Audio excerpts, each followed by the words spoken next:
On March 30th, 1972, massed North Vietnamese Army artillery opened up in a shattering barrage.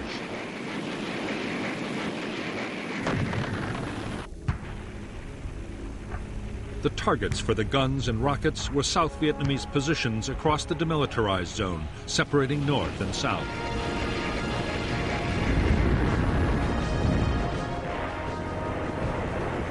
As the guns blasted South Vietnamese defenses, upwards of 20,000 of Giap's troops and 200 of his 600 tanks waited in their jumping-off positions.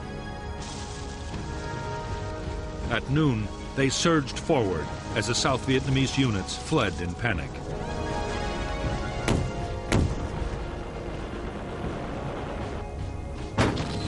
Facing the northern onslaught was a weak South Vietnamese infantry division and a Marine brigade. Their 12,000 troops were scattered across 13 combat bases and outposts.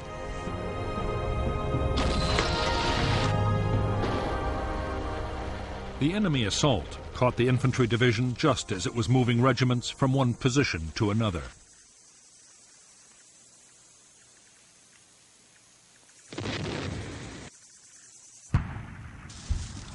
The southern defense was thrown into complete chaos.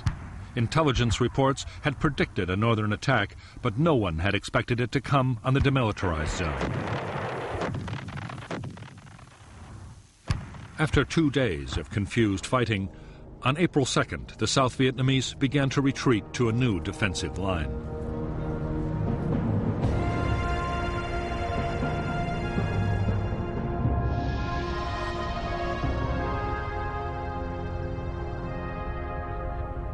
The northern offensive across the demilitarized zone had forced the South Vietnamese to fall back to Route 9 and the Qua Viet River.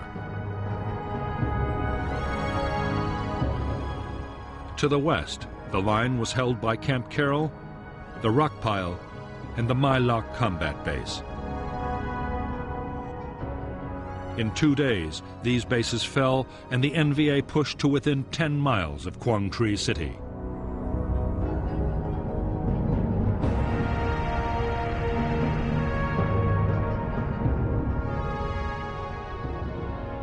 Further south, the city of Huế was threatened from 2 directions.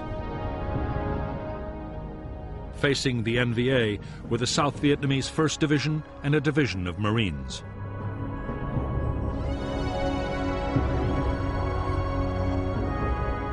The attack opened on April 1st, 1972. To the west, the 324B Division pushed Southern forces back in heavy fighting.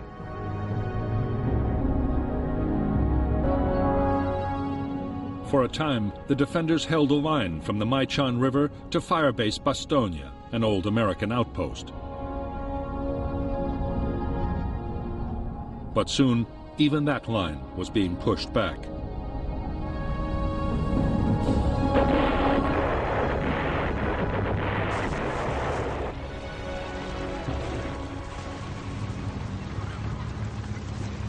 The North Vietnamese attack on Quang Tri City and the push towards Huế were furious assaults.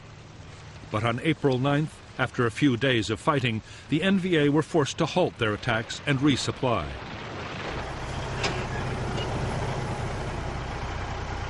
Outside Quang Tri, the North's failure to keep up the pressure saved the South Vietnamese defense from complete collapse.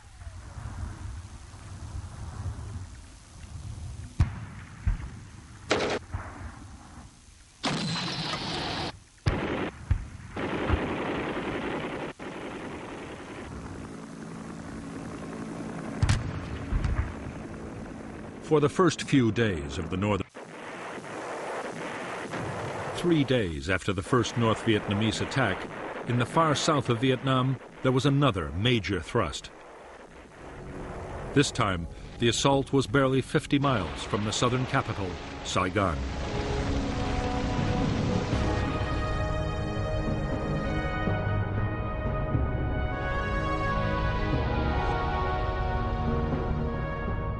The South Vietnamese forces defending Saigon were the 18th Division, the 5th Division, and the 25th, along with 3 Ranger groups.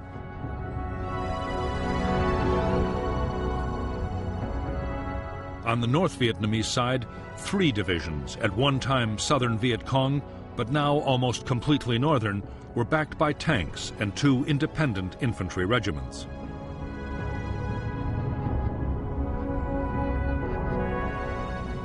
The North Vietnamese first launched a diversionary attack towards Tay Ninh City, overrunning South Vietnamese garrisons.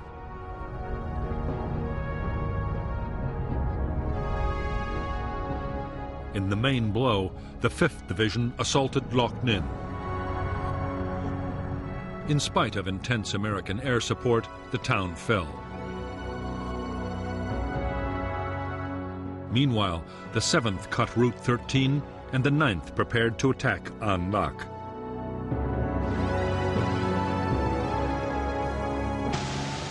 The assault at An Lac had been entrusted to the 9th Division, but almost a week passed and the division still hadn't launched its attack. Supplies of ammunition, fuel, and spare parts were arriving far too slowly, and their tanks became bogged down.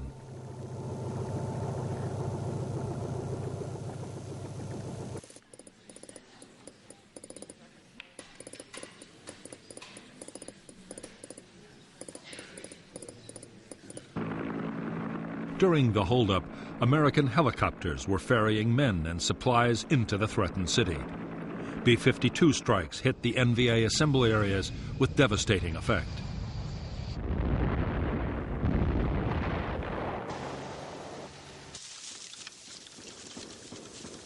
The NVA finally mounted its assault on An Lac on April 13, 1972.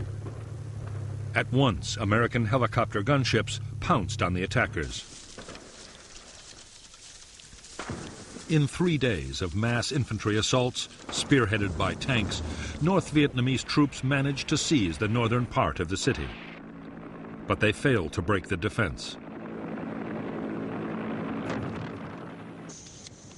The 4,000-strong South Vietnamese force, reinforced by elite airborne units, held their positions and launched furious counterattacks, accompanied by renewed B-52 strikes.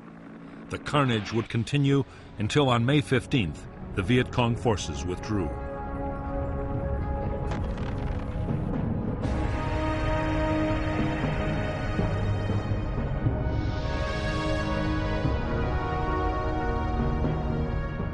In the central highlands, the targets for 2 NVA divisions were the provincial capitals of Kon Tum and Pleiku. The defenders, the South Vietnamese 22nd Division, fell back in disarray, but were instantly reinforced, and they succeeded in holding the town. Meanwhile, the NVA seized control of most of Binh Dinh province, threatening to cut the country in 2.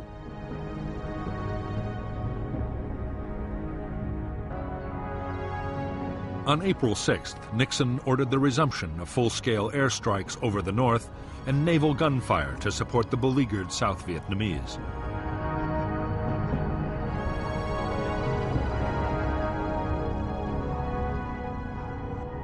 On April 27th, 2 weeks after the first North Vietnamese attack on Quang Tri City, the NVA renewed their assault. Reinforced by the 325th Division, they pushed to within a few miles of the city. The defenders, the South Vietnamese 3rd Division, which had withstood heavy bombardment for over a month, panicked and fled down Highway 1, along with thousands of civilians. Meanwhile, the North Vietnamese army took possession of Dong Ha on April 29th and Quang Tri on May 1st.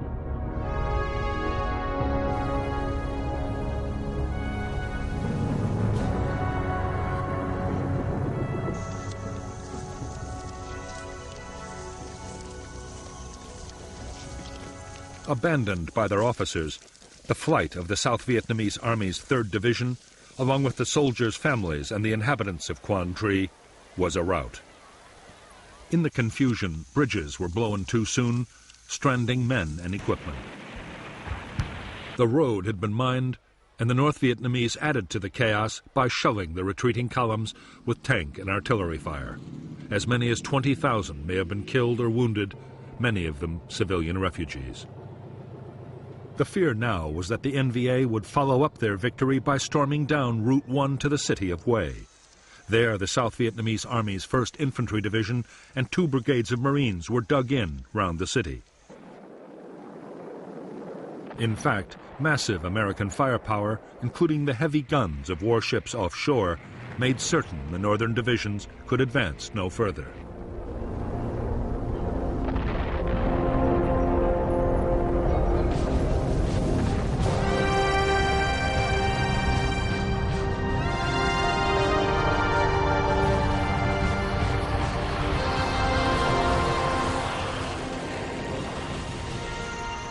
American air support for the South Vietnamese Army, codenamed Operation Freedom Train, had unleashed tens of thousands of airstrikes against the attacking northern troops and their supply lines.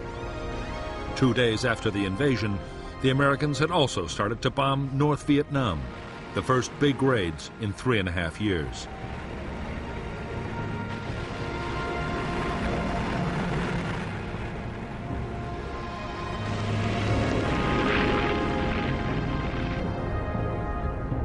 American bombers, including B-52s, were attacking military facilities, supply depots, rail yards, and fuel storage.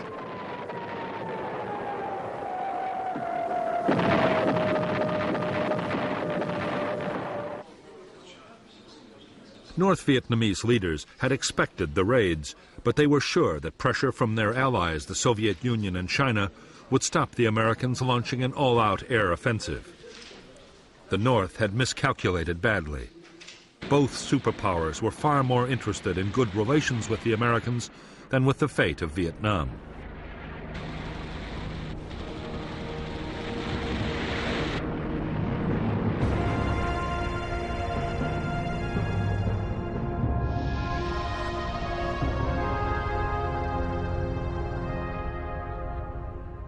The American airstrikes on both South and North Vietnam were launched by Air Force planes from Thailand, Navy aircraft from carriers in the Gulf of Tonkin, and B-52s from Thailand and the Pacific.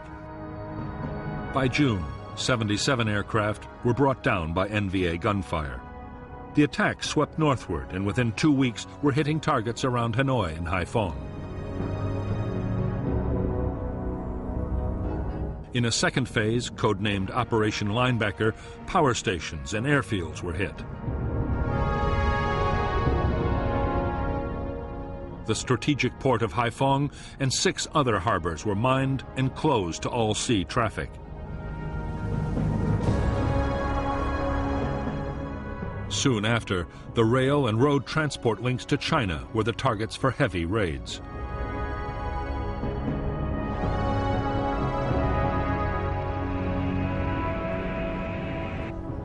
United States forces have been directed to take appropriate measures. With Operation Linebacker, the American President Richard Nixon meant to force North Vietnam's leaders to call off their offensive against the South and negotiate a peace. It was a ferocious campaign.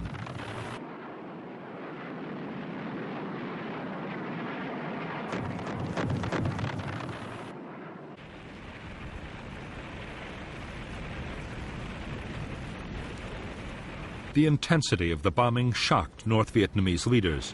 Worst of all, their allies did no more than protest.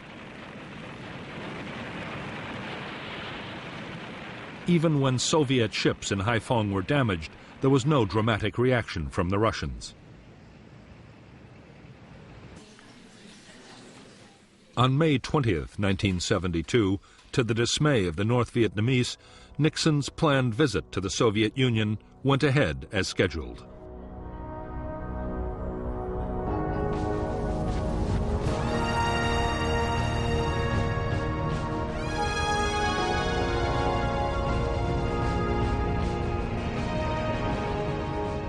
On July 19th, the South Vietnamese Army, with U.S. air support, began a drive to recapture Binh Ninh province and its cities. The battles would last until September 15th, by which time Quang Tri was reduced to rubble. The NVA, however, still held the northern part of the province. In 5 months of battles, the attackers reckoned they had killed 100,000 NVA and NLF troops and had captured vast quantities of weaponry. The offensive was over.